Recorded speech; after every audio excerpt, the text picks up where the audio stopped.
We'll guide you through how to connect VS Code to GitHub. If you find this helpful, consider subscribing and liking the video. First, open Visual Studio Code on your computer. You'll need to have Git installed, so make sure it's set up.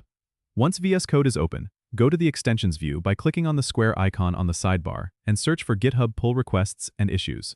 Install this extension to enable GitHub integration. Next, go to the Command palette by pressing Ctrl and Shift and P on Windows or Command and Shift and P on a Mac. In the Command palette, type GitHub, sign in and select it. A notification will appear prompting you to sign in to GitHub. Click on the Allow button and a browser window will open. Here, you need to authorize Visual Studio Code to access your GitHub account. Once you've done that, return to VS Code where your account should now be connected. Now, you'll want to clone a repository to start working on it. Go back to the Command palette and type git clone and select it.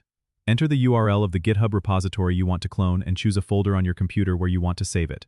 VS Code will then clone the repository and open it in a new window for you. You can now make changes to your project and easily push commits back to GitHub directly from VS Code.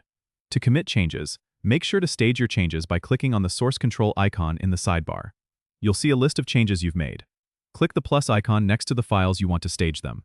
Then, type a commit message in the input box and click the checkmark to commit your changes. To push your commits to GitHub, click on the three-dot menu in the source control view and select Push. Your changes will be uploaded to GitHub. Remember to pull any new changes from the remote repository by clicking Pull in the same menu to keep your local copy up to date. And that's it. You've now successfully connected VS Code to GitHub and can manage your repositories more efficiently. Don't forget to subscribe and comment if this helped you out.